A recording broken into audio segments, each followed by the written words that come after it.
বিয়ে বাড়িতে কানাঘুষা শুরু হয়ে গেছে, বউ নাকি পালিয়েছে। অনেকে তো এও বলছে যে একবার বড় বোনের কথা ভাবলো না, ওই বাসার বউ সে। এমন করে ভেগে গিয়ে নিজের পরিবারকে তো ছোট করলই, নিজের বড় বোনের জন্য শ্বশুর বাড়ির লোকের খুব রেখে গেল। বিয়ের দিন নাকি সে তার আশিকের সঙ্গে পালালো। কথাগুলো সবই কানে যাচ্ছিল শাহরিয়ারের। বর্ষে যা একদম ফিটফাট হয়ে এসেছিল সে তার প্রিয়তমাকে নিজের করে নিয়ে যাওয়ার জন্য, কিন্তু না, আজ তার দেখা হলো না প্রিয়তমাকে লাল টুকটুকে বউ সাজে দেখতে। হুট করে শাহরিয়ার উঠে দাঁড়ালো, গটগট পায়ে হেঁটে চলে গেল প্রিয়তমার ছোট রুমটাতে। দক্ষিণ পাশের ছোট রুমটা আজ বেশ অগোছালো হয়ে পড়ে আছে। বিছানায় ছড়িয়ে আছে লাল টুকটুকে শাড়িটা, যেটা পরে নিজের প্রিয়তমাকে দেখার বেশ ইচ্ছা ছিল শাহরিয়ার।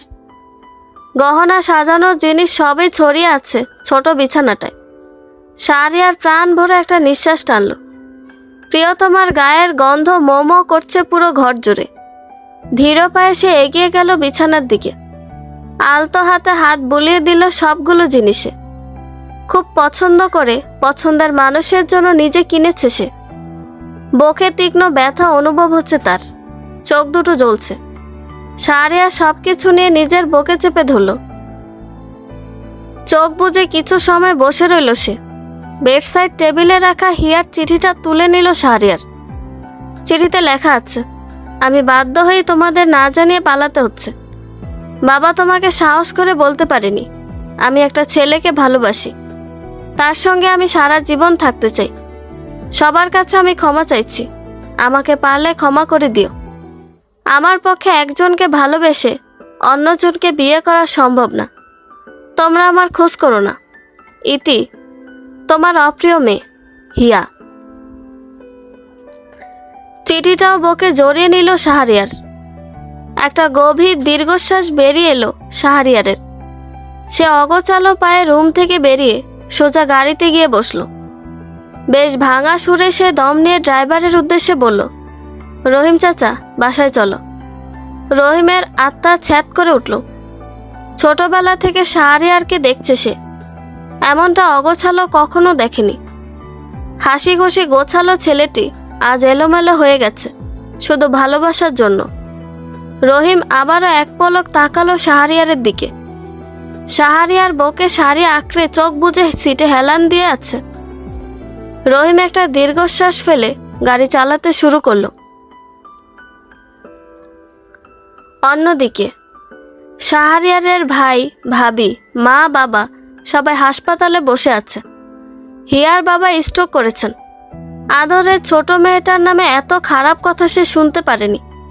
তার ওপর তার প্রাণপ্রিয় বড় মেয়ে হিমিশার সংসারের কি হবে, এত টেনশন সে নিতে পারেনি। শাহরিয়ারের বড় ভাই রণবীর অসহায় হয়ে পড়েছে। একদিকে আদরের ছোট ভাই, প্রিয়তমার বাবার এত বড় বিপদ, আবার হিয়া ছিল তার ছোট বোনের মতো। সে এমনটা করতে পারে কল্পনাও করতে পারেনি। কিভাবে সব দিকে সামলাবে সে? অন্যদিকে তার মাও বেশ চটে আছে। সব রাগ হিমিশার ওপর তুলতে চাইছেন। এই নিয়ে এতক্ষণে কম কথা শোনায়নি সে। অন্যদিকে প্রিয় মানুষটার চোখে চোখের পানিও সহ্য হচ্ছে না তার। অসহায় দৃষ্টি বেশ কিছু সময় চারপাশে তাকালো রণবীর। শাহরিয়ারের বন্ধু নীরবকে হিমিশাদের কাছে রেখে ওর বাবা মা শাহরিয়ারের আরেক বন্ধু সাদিকে নিয়ে সে বাড়ির দিকে রওনা হলো। ড্রাইভার ফোন দিয়ে জানিয়েছে যে শাহরিয়ার বাসায় ফিরেছে। শাহরিয়ার বাসায় ফিরে টলমল পায়ে নিজের রুমে গেল। যত্ন সহকারে হিয়ার জিনিসগুলো বিছানার ওপর রাখলো। সারা বিছানায় ছড়িয়ে নিজে তার পাশে গুটিসুটি মেরে শুয়ে পড়ল। বিড়বিড়িয়ে বলতে লাগলো, কোথায় হারিয়ে গেলে তুমি? আমি যে তোমাকে ছাড়া আর পারছি না। দেখো না সবাই তোমাকে নিয়ে কি কি বলছে। পরপর কয়েকটা তপ্ত নিঃশ্বাস ত্যাগ করলো সে। চোখটা আজ খুব বেমানি করছে শাহরিয়ারের সঙ্গে। অবাধ্য পানিগুলো গড়িয়ে পড়ছে চোখ বেয়ে। ভাঙা কণ্ঠে আবারও সে বিড়বিড় করে বলল, নিজের ভালোবাসার ওপর আমার বিশ্বাস আছে। আমার প্রিয়তমা কখনোই আমাকে ধোঁকা দিতে পারে না। সবাইকে আমি প্রমাণ করে দিব যে সবাই তোমরা ভুল। রণবীর বাসায় ফিরে দেখল বাবার সব সার্ভেন্ট একসঙ্গে দাঁড়িয়ে কানাঘুষা করছে। রণবীর ধমকে তাদের সরিয়ে দিল। রণবীরের মা আয়েশা বেগম গম্ভীর মুখে নিজের ছেলের রুমে গেলেন। ওনার পেছনে ওনার হাজব্যান্ড রেজাউল হকও ছিলেন। রণবীরও একটা দীর্ঘশ্বাস ফেলে এগিয়ে গেল। শাহরিয়ারের রুমে গিয়ে আয়েশা বেগম নিজের ছেলেকে অজ্ঞান হয়ে থাকতে দেখে অস্থির হয়ে পড়লেন। রণবীর কোনো মতে ওনাকে শান্ত করে ডাক্তারকে কল করল। কিছুক্ষণের মধ্যেই ডাক্তার চলে এলেন। সবাই চিন্তিত চিত্তে তাকিয়ে রইল। ডাক্তার শাহরিয়ারকে দেখে গম্ভীর কণ্ঠে বলল, ওনার প্রেশারটা ফল করেছে। হয়তো উনি অনেকটা চাপ নিয়েছেন, যার কারণে জ্ঞান হারিয়েছেন। ওনার ঘুমের প্রয়োজন। আমি ঘুমের ইঞ্জেকশন দিয়ে দিয়েছি। আপনারা ওনার খেয়াল রাখবেন। তেমন সিরিয়াস কিছু না, টেনশন করার কিছু নেই। রণবীর একটা স্বস্তির নিঃশ্বাস ছেড়ে সাদিকে ইশারায় ডাক্তারকে এগিয়ে দিতে বলল। সাদিও ডাক্তারকে এগিয়ে দিতে গেল। রণবীর আয়েশা বেগমের কাঁধে হাত রেখে বলল, আম্মু তুমি এখন রুমে যাও, সারাদিন অনেক ধকল গেছে। আয়েশা বেগম অশ্রুসিক্ত চোখে বড় ছেলের দিকে তাকালো। রণবীরের বেশ খারাপ লাগলো সেই দৃষ্টি, তবু যতটা সম্ভব নিজেকে স্বাভাবিক রাখলো। খানিকটা বাধ্য হয়ে আয়েশা বেগম নিজের রুমে গেলেন। রণবীর একটা দীর্ঘশ্বাস ফেলে ভাইয়ের দিকে তাকালো। শাহরিয়ারকে দেখে বেশ মায়া হলো রণবীরের।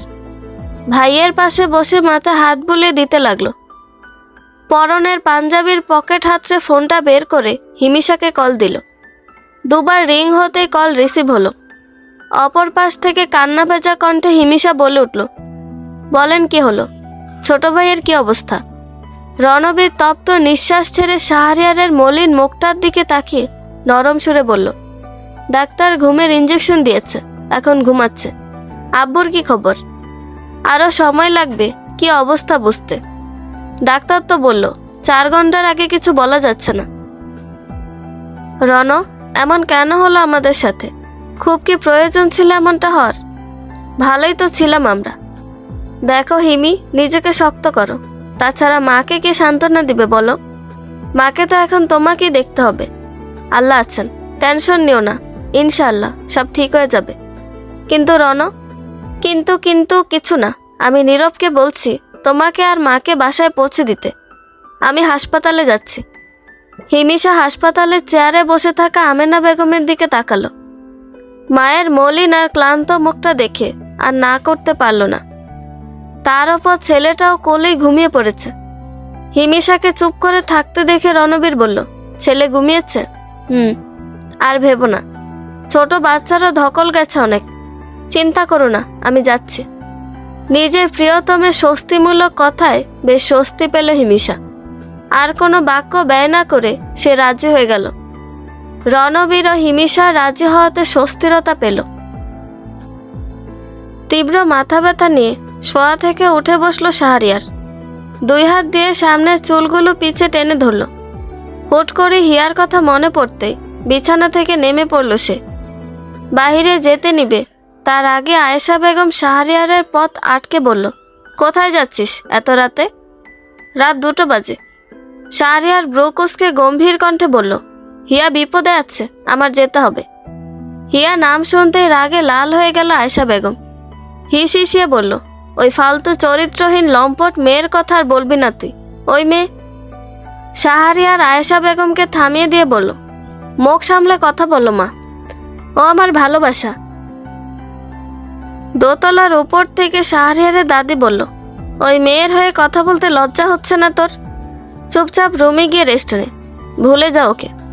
শাহরিয়ারের রাগে হাতের মুঠো শক্ত হয়ে এলো।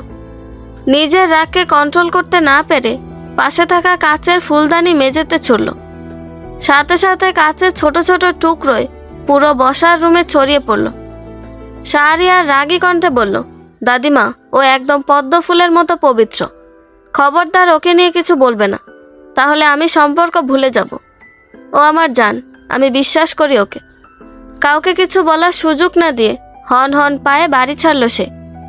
পায়ে কিছু কাচের টুকরো গেঁথে গেল। সেদিকে পাত্তা না দিয়ে হিয়াকে খুঁজতে লাগলো সে। আশপাশের জায়গা খুঁজে খুঁজে বেশ ক্লান্ত হয়ে গেছে, তবুও দমে যাচ্ছে না সে। টলমল পায়ে হেঁটেই চলছে সে। পায়ের কাটা জায়গা থেকে রক্ত ঝরছে তার। গাড়ির তীব্র ফ্ল্যাশে চোখ বুজে ফেলল সে। রাস্তা থেকে সরে যাওয়া বাদ দিয়ে চোখ বুজে সেখানেই দাঁড়িয়ে রইল। সাদি তাড়াতাড়ি করে ব্রেক চেপে নেমে পড়ল গাড়ি থেকে। রাগান্বিত কণ্ঠে চেঁচিয়ে বলল, পাগল হয়ে গেছিস? আর একটু হলেই তো মরতি, তখন কি হতো? রাতে কি শান্তিতে ঘুমাতেও দিবি না? আন্টি কল দিয়ে বলল তুই নাকি রেগে মেগে বাড়ি ছেড়েছিস। কি রে তুই? হুট করে শাহরিয়ার সাদিকে আষ্টে পৃষ্ঠে জড়িয়ে ধরল। সাদি মুহূর্তেই নরম হয়ে গেল। শাহরিয়ারের পিঠে হাত রেখে বলল, গাড়িতে ওঠ। নিজের পিঠে উষ্ণ পানি অনুভূত হতেই সাদি নরম কণ্ঠে আবারও বলে উঠল, গাড়িতে ওঠ। আমি তোর সঙ্গে খুঁজবো হিয়া ভাবিকে। আর কান্নাকাটি করতে হবে না। কিন্তু পরে যদি ঘটনা সত্যি হয় তখন কি করবি শাহি? শাহরিয়ার সাদিকে ছেড়ে ধীর পায়ে গিয়ে গাড়িতে বসলো। সাদি একটা দীর্ঘশ্বাস ফেলল। শাহরিয়ারের এমন পাগলামি দেখে বেশ রাগ হচ্ছে তার। এখনই কি হয়ে যেত সে যদি ব্রেকটা না চাপতো। তবুও নিজের রাগকে কন্ট্রোল করে গাড়িতে উঠে বসলো। গাড়ি সাদির বাসার দিকে যাচ্ছে দেখে শাহরিয়ার কিছু বলতে নিবে তার আগেই সাদি বলল, মা কসম, তুই যদি এত রাইতে আমারে বলিস যে রাস্তা রাস্তায় ঘুরতে তোরে আমি মাইরা ফালামো। এত রাতে পুলিশ স্টেশনে কেউ তোমার লিগে বসে নাই, তাই চুপচাপ আমার বাসায় যাইবা। ফ্রেশ হয়ে রেস্ট নিয়ে তারপর ঘুরবা। ফোন টাকা কিছুই তো আনো নাই, ঢং কর আমার লগে। শাহরিয়ার চুপ করে জানালার দিকে ফিরে আলোহীন অন্ধকার রাস্তাটা দেখতে লাগলো। হিয়াকে ছাড়া তার জীবনটাও যেন এমন আলোহীন হয়ে পড়েছে। ভাবতে অশ্রুকণা চোখের কোণ বেয়ে পড়ল। সাদি সবটা খেয়াল করেও চুপ করে রইল। সে বুঝতে পেরেছে তার শক্ত বন্ধুটা একটা মেয়ের জন্য কতটা ভেঙে মুচড়ে শেষ হয়ে যাচ্ছে। বেশ খারাপ লাগছে তার এই বন্ধুটার জন্য। বাবা মা মারা যাওয়ার পর থেকে বেঁচে থাকার প্রেরণা তো তার এই দুই বন্ধুই দিয়েছে। বন্ধু তো নয়, নিজের ভাই সমতুল্য ছেলেটা আজ কতটা কষ্ট পাচ্ছে। সাদির বাসায় যাওয়ার পর সাদি জোর করে শাহরিয়ারের পায়ের ক্ষত পরিষ্কার করে দিয়েছে গালাগালি করে। ফজরের আজান দিতেই দুইজন একসঙ্গে নামাজে বসে পড়ল। সাদি খেয়াল করল শাহরিয়ার মোনাজাতে শুধু একটা কথাই বলে যাচ্ছে, আমার ভালোবাসাটাকে ভালো রেখো মাবুদ। নামাজ শেষ হতেই সাদি এক দৃষ্টিতে শাহরিয়ারের দিকে তাকিয়ে বলে উঠল, এত ভালোবাসিস ওকে? শাহরিয়ার মুস্কি হেসে বলল, বের হব, চল। সাদি তপ্ত শ্বাস টেনে জায়নামাজ গুছিয়ে রেখে দিল। শাহরিয়ার বলল, কিছু টাকা দে তো। সাদি চোখ ছোট ছোট করে বলল, কেন ময়না? খালি হাতে দেবদাস হয়ে বের হওয়ার সময় মনে ছিল না যে টাকা লাগবে? শাহরিয়ার সাদির এমন অতিরিক্ত কথায় বিরক্তিতে চোখ মুখ কুঁচকে বলল, দিবি না বললেই হয়, তুই থাক, আমি গেলাম। বলেই শাহরিয়ার হাঁটা দিল। সাদি হতভম্ব হয়ে গেল। সবটা বোধগম্য হতে ব্যাট সাইড টেবিলের ওপর থেকে টাকা, ফোন আর গাড়ির চাবি নিয়ে দৌড় দিল। হাঁপাতে হাঁপাতে শাহরিয়ারের পাশে দাঁড়িয়ে বলল, হালা, তুই এমন কেন? বললামই তো, আমিও যাব তোর সঙ্গে।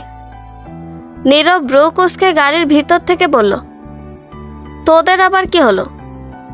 শাহরিয়ার এক পলক সাদির হাঁপানো মুখের দিকে তাকিয়ে বলল, কি হবে, তুই এখানে? নীরব শাহরিয়ারের ফোন আর কিছু টাকা এগিয়ে দিয়ে বলল, রণ ভাইয়া পাঠালো। শাহরিয়ার অজান্তে হাসলো একটু। গাড়িতে উঠতে উঠতে সাদিকে উদ্দেশ্য করে বলল, যাবি না গাড়ি টান দিব? সাদি তাড়াহুড়ো করে গাড়ির পিছনের দরজা খুলে উঠে বসে বলল, কি রে তুই? শাহরিয়ার কোনো উত্তর করল না। নীরব লুকিং গ্লাসে সাদির দিকে তাকিয়ে চোখে চোখে কথা বলে নিল। নীরব গলা খাকিয়ে বলল, কোথায় যাবি? শাহরিয়ার আস্তে করে বলল, হাসপাতালে, যেখানে আব্বু ভর্তি সেখানে। নীরব কথা না বাড়িয়ে হাসপাতালের দিকে রওনা হলো। হাসপাতালে হিয়ার আব্বুর কেবিনের সামনে আসতেই হিমিশা শাহরিয়ারকে দেখে উঠে দাঁড়ালো। শাহরিয়ার নরম কণ্ঠে বলে উঠল, আব্বুর জ্ঞান ফিরছে শুনলাম, আমি কি যেতে পারি? হিমিশায় অগোছালো শাহরিয়ারকে দেখে নিজেকে বেশ অপরাধী মনে হচ্ছে। তার ছোট বোনটার জন্যই তো ছেলেটা আজ এত অগোছালো। শাহরিয়ার উত্তরের আশা না করে ভিতরে চলে গেল। ভিতরে যেতেই দেখতে পেল আজিম সাহেব মলিন মুখে তার দিকেই তাকিয়ে আছে। শাহরিয়ার এগিয়ে গিয়ে বেডের পাশে থাকা টুলটা টেনে বসল। 2 হাত দিয়ে আজিম সাহেবের হাতটা ধরে বলল, আব্বু এখন কেমন আছেন? আজিম সাহেব কাপা হাতে শাহরিয়ারের হাত ধরে অপরাধী কণ্ঠে বলল, আমাকে ক্ষমা করে দিও বাবা। না না আব্বু, আপনি কেন ক্ষমা চাচ্ছেন? আর হিয়া নিশ্চিত কোনো বিপদে পড়েছে। মুহূর্তে আজিম সাহেব খানিকটা গম্ভীর কণ্ঠে বললেন, ওর কথা বাদ দাও তুমি। শাহরিয়ার একটা দীর্ঘশ্বাস ফেলে বলল, আব্বু কিভাবে ভুলে যাই ওকে? ও আমার হবু বউ ছিল না, বিবাহিত বউ ছিল আব্বু। যদিও ও আমার বিবাহিত স্ত্রী, সেহেতু আমি ওর মিসিং ডায়েরি করতেই পারি, কিন্তু তাও যেহেতু ওকে তুলে নিতে পারিনি, তাই আপনার পারমিশন নিতে এসেছি। আজিম সাহেব গম্ভীর কণ্ঠে বললেন, সমাজের মাঝে এমনিতেই তো নাক কাটতেছে, এখন আবার পুলিশের ঝামেলা। তাছাড়া ও তো নিজ ইচ্ছায় হারিয়েছে। শাহরিয়ার নিজেকে যথাসম্ভব গম্ভীর করে বলল, আমি এত কিছু জানি না, আমি ওকে বিশ্বাস করি। ও আমাকে ধোঁকা দিতে পারে না। আপনি বাবা হয়ে নিজের মেয়েকে বিশ্বাস করতে পারছেন না? আমি যাবই পুলিশের কাছে। সমাজ আমাকে খাওয়াবে পড়াবে না। কথাগুলো বলে আজিম সাহেবের কোনো কথা না শুনে বেরিয়ে গেল শাহরিয়ার। আজিম সাহেব পরপর কয়েকটা দীর্ঘশ্বাস ফেলে অসহায় দৃষ্টিতে তাকিয়ে রইল শাহরিয়ারের যাওয়ার পানে। হিমিশা শুধু অপলক দৃষ্টিতে শাহরিয়ারের যাওয়ার দিকে তাকিয়ে রইল। কিছু বলার মন মানসিকতা পেল না সে। কী বা বলবে সে? শাহরিয়ার দীর্ঘ 7 দিন খুঁজেছে হিয়াকে, পুলিশও খুঁজে চলেছে তাকে। এবার বেশ বিরক্ত সাদিয়ার নীরব। দুইজন শাহরিয়ারকে বুঝিয়েছে যে হিয়া তাকে ধোঁকা দিয়েছে, কিন্তু শাহরিয়ার বুঝতে নারাজ। তিনজনে ক্লান্ত চিত্তে রেস্টুরেন্টের একটা টেবিলে বসে আছে। সাদিয়ার নীরব গোগ্রাসে খেয়েই চলছে, আর শাহরিয়ার নিজের ফোন বের করে হিয়ার ছবি দেখছে। হুট করে একটা অপরিচিত নাম্বার দেখে কপাল কুঁচকালো শাহরিয়ার। 2-3 বার রিং হয়ে কেটে গেল। চতুর্থবারের বার কল রিসিভ করে কানে ধরল শাহরিয়ার। অপর পাশ থেকে কান্নার শব্দ ভেসে আসতেই বসা থেকে উঠে দাঁড়ালো শাহরিয়ার। অস্থির কণ্ঠে বলল, কান্না করছো কেন জান? কি হয়েছে তোমার? কে কি করেছে বলো আমায়। হিয়া কান্না থামানোর চেষ্টা করছে, কিন্তু কিছুতেই পারছে না। কান্নাগুলো যেন মুহূর্তে দলা পাকিয়ে আসছে। এতে যেন শাহরিয়ারের অস্থিরতা ক্রমান্বয়ে বেড়েই চলছে। হিয়া কান্না ভেজা ভাঙা কণ্ঠে বলল, আপনি বাঁচান আমাকে, তমা আব্বু মেরে ফেলবে আমাকে। আপনি আসুন প্লিজ, আমাকে আপনার কাছে নিয়ে চলুন। শাহরিয়ারের কপাল কুঁচকে এলো। সে খানিকটা চেঁচিয়ে বলে উঠল, তমা, তুমি কোথায় যান? ও তোমাকে কোথায় রেখেছে? হিয়া ভয় নিয়ে এদিক ওদিক তাকে ধীর কণ্ঠে বলল, তমা আপুদের বাসার বাগানের দিকের ভাঙা ঘরে আমায় আটকে রেখেছে। আজ রাতে নাকি কার কাছে আমাকে বেচে দিয়ে আপনাকে বিয়ে করবে। শাহরিয়ারের রাগে চোখ মুখ শক্ত হয়ে গেল। সে রাগান্বিত কণ্ঠে বলল, আমি আসছি জান, তোমার কিছু হতে দিব না আমি। হিয়া অস্থির কণ্ঠে বলে উঠল, একা আসবে না কিন্তু, এখানে বেশ কিছু পাহারাদার আছে, তাদের একজনেরই ফোন এটা। আপনি আসুন তাড়াতাড়ি, কেউ একজন আসছে, ফোন রাখতে হবে আমার। বলে হিয়া কল কেটে দিল। শাহরিয়ার সব খুলে বলল সাদিয়ার নীরবকে। দুইজনেই বেশ অবাক হলো। তমা তো শাহরিয়ারের চাচাতো বোন। অবশ্য এর আগে শাহরিয়ার আর হিয়া ঘরোয়াভাবে বিয়ে হয়েছিল। দুই পরিবারের আর ওরা দুজন ছাড়া কেউ জানে না। তমা এমনটা করতে পারে কল্পনার বাইরে ছিল তাদের। ওরা তিনজন আর কিছু পুলিশ নিয়ে কিছু সময়ের মধ্যে তমাদের বাসায় পৌঁছালো। তমা আর ওর মা বসার রুমে বসে চা খাচ্ছিল। শাহরিয়ারকে দেখে খুশি হলো। পুলিশ দেখে খানিকটা ভরকে যায় তমা, তবুও নিজের মুখে জোরপূর্বক টেনে শাহরিয়ারের কাছে এগিয়ে গিয়ে কিছু বলতে নিবে, তার আগেই শাহরিয়ার পরপর দুটো থাপ্পড় বসিয়ে দেয় তমার গালে। থাপ্পড়ের বেগ এতটাই জোরে ছিল যে তমা পড়ে যেতে নেই। তোমার মা ওকে ধরে বলল, শাহরিয়ার, এ কেমন ব্যবহার তোমার? মানলাম তোমার প্রেমিকা বিয়ে না করে ভেগেছে, তার রাগ তুমি আমার মেয়ের ওপর ঝাড়বে? শাহরিয়ারের রাগে শরীর তরতর করে কাঁপছে। নীরব ওকে ধরে ঘৃণিত দৃষ্টিতে তাকিয়ে বলল, আপনাদের লজ্জা করে না অন্যায় করে এখন নাটক করছেন? আমরা জানি সব। অফিসার তমাকে ধরুন। দুজনই বেশ চমকে ওঠে। ওদের কিছু বলার সুযোগ না দিয়ে শাহরিয়ার বাগানের দিকে গেল। পুলিশ পাহারা দেওয়া লোকদেরও ধরে নিল। শাহরিয়ার দরজা ভাঙতে হিয়াকে মেঝেতে পড়ে থাকতে দেখল। হিয়ার পায়ে বেড়ি দিয়ে আটকানো, চুলগুলো এলোমেলো হয়ে পড়ে আছে মুখের সামনে। ফর্সা মুখে মলিনতার ছাপ, ঠোঁটের পাশে রক্ত জমে আছে। হাতের কাছের চুড়িগুলো হাতে বিঁধে রক্ত শুকিয়ে আছে। উজ্জ্বল মুখটায় যেন এক অন্ধকার হয়ে গেছে। 7 দিনেই যেন ওজন কমে গেছে। নিভু নিভু দৃষ্টিতে হিয়া শাহরিয়ারকে দরজার কাছে দাঁড়িয়ে থাকতে দেখে মলিন মুখেও যেন এক চিলতে হাসি ফুটে উঠল হিয়ার। শাহরিয়ারের বুকে এসে লাগলো সে হাসি। চোখ বেয়ে নোনা জল গড়িয়ে পড়ল। শাহরিয়ার ছুটে হিয়ার কাছে গিয়ে ওকে জড়িয়ে ধরল আষ্টে পৃষ্ঠে, যেন ছেড়ে দিলে হারিয়ে যাবে। হিয়াও মুচকি হেসে ক্লান্ত হাতে শাহরিয়ারকে জড়িয়ে ধরল। হিয়াকে বাঁধন থেকে মুক্ত করে ওর ছোট মুখটা নিজের হাতের মুঠোয় নিয়ে অসংখ্য চুমু এঁকে দিল হিয়ার মুখে। ওকে কোলে নিয়ে রুম থেকে বের হতেই নীরব আর সাদি মুখ টিপে হাসতে লাগলো, যা দেখে বেশ লজ্জা পেল হিয়া। লজ্জায় মুখ গুজল শাহরিয়ারের বুকে। শাহরিয়ার মুচকি হাসল। গাড়ির পিছন সিটে বসে শাহরিয়ার হাতটা ব্যান্ডেজ করে দিয়ে ঠোঁটের কাটা জায়গায় সযত্নে পরিষ্কার করে দিয়ে একটা ব্রেড নিয়ে হিয়ার সামনে ধরল। এক কামড় দিতে হুট করে হিয়া বমি করে দিল। নীরব গাড়ি ব্রেক করে পিছনে তাকালো। সাদিও চিন্তিত ভঙ্গিতে তাকালো পিছনের দিকে। হিয়া অপরাধী কণ্ঠে বলল, সরি, আসলে 7 দিন তেমন কিছু না খাওয়ায় ব্রেডটা খেতে বমি হয়ে গেল, আমি বুঝতে পারিনি। শাহরিয়ার স্বাভাবিক কণ্ঠে টিস্যু চাইল সাদির কাছ থেকে। টিস্যু দিয়ে হিয়ার মুখটা পরিষ্কার করে নিজের টি শার্টও পরিষ্কার করে হিয়াকে পানি খাইয়ে দিল। হিয়াকে নিজের কাছে টেনে ওর বুকে নিয়ে বলল, চোখ বন্ধ করো, বেশিক্ষণ লাগবে না, এখনই বাসায় পৌঁছে যাব আমরা। সাদিয়ার নীরবকে পিছনে তাকিয়ে থাকতে দেখে শাহরিয়ার ব্রুকুসকে বলল, তোদের আবার কি হলো?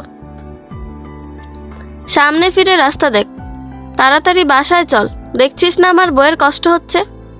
নীরব কিছু না বলে ড্রাইভ করতে লাগলো, আর সাদি বক বক করতে লাগলো মনে মনে। বাসায় ফেরার আগে শাহরিয়ার 2 বাসার মানুষকে একসঙ্গে তাদের বাসায় ডেকেছে। সবাই চিন্তিত হয়ে বসার রুমে বসেছিল। কলিং বেল বাজতেই হিমিশা গিয়ে দরজা খুলে অবাক হয়ে গেল শাহরিয়ারের কোলে হিয়াকে দেখে। শাহরিয়ার চুপচাপ বাসায় ঢুকে বসার রুমে সোফা এনে হিয়াকে কোল থেকে নামিয়ে বসিয়ে দিল।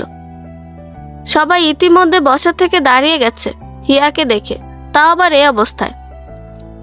শাহরিয়ার শান্ত কণ্ঠে অবাক হয়ে থাকা হিমিশাকে উদ্দেশ্য করে বলল, ভাবি একটু গরম দুধ নিয়ে আসে তো। হিমিশা দৌড়ে গিয়ে রান্নাঘর থেকে দুধ গরম করে নিয়ে এসে শাহরিয়ারের হাতে দিল। শাহরিয়ার সযত্নে হিয়াকে খাইয়ে দিতে লাগলো। অর্ধেক গ্লাস দুধ খেয়ে হিয়া না করলে শাহরিয়ার আর জোর করলো না। এবার সে চোখ ঘুরিয়ে তাকালো অবাক হয়ে তাকিয়ে থাকা সবার দিকে। একটা দীর্ঘশ্বাস ফেলে সব ঘটনা খুলে বলল সে সবার কাছে। এমনকি চিঠিটাও যে তমা কপি করিয়ে লিখিয়েছে তাও বলল। শাহরিয়ার মুখে সব শুনে সবাই হতভম্ব হয়ে গেল। সবার ভিতরে একটা অপরাধবোধ কাজ করতে লাগলো। কেউ তো বিশ্বাস করতেই পারেনি মেয়েটাকে, কিন্তু শাহরিয়ার সবসময় বিশ্বাস করেছে মেয়েটাকে। আমেনা বেগম মেয়ের কাছে এসে মেয়েকে বুকে টেনে নিলেন। হিয়া ফুফিয়ে কেঁদে দিল। আয়েশা বেগম অপরাধী দৃষ্টিতে হিয়ার দিকে তাকালো। আস্তে করে হিয়ার হাত ধরে বলল, আমাকে তুই ক্ষমা করে দে মা, আমি তোকে। হিয়া আয়েশা বেগমকে থামিয়ে দিয়ে বলল, মামুনি, এভাবে বললো না, আর পরিস্থিতি তো অন্যরকম ছিল। আর মা কি কখনো মেয়ের কাছে ক্ষমা চায় বলো তো? আয়েশা বেগম এক চিলতে হেসে বুকে টেনে নিল হিয়াকে। শাহরিয়ার এবার গম্ভীর কণ্ঠে বলল, আরেকটা কথা, আমি আমার বউকে এখন আর ওই বাসায় যেতে দিব না। যেহেতু আমাদের বিয়ে আগেই হয়েছে, আমরা একসঙ্গে থাকব। আর রইল সবাইকে জানানো, তা না হয় জানানো যাবে। আমি তোমাদের সবার কাছে পারমিশন চাইনি, আমার সিদ্ধান্ত জানিয়েছি, তাই আমি আর কোনো কথা শুনতে চাই না। আর যান, চলো ঘরে যাবে, ফ্রেশ হয়ে খাবার খেয়ে রেস্ট নিবে। আর সবাইকে বলছি, চোখে দেখা জিনিস যে সবসময় সত্যি হয় না, এটা তোমরা ভুলে যেও না। কথাগুলো বলেই শাহরিয়ার হিয়াকে নিয়ে নিজের রুমে চলে গেল। পরিশেষে আমরা চোখে যা দেখি সবসময় তা নাও হতে পারে, তাই সতর্কতার সাথেই চলা উত্তম। বন্ধুরা, গল্পটি ভালো লেগে থাকলে একটা লাইক করে দিবেন এবং গল্প সম্পর্কে কোনো মতামত জানানোর থাকলে কমেন্ট করতে পারেন। নতুন নতুন আরও গল্প শোনার জন্য চ্যানেলটি সাবস্ক্রাইব করে পাশেই থাকবেন। ধন্যবাদ সবাইকে, ভালো থাকবেন।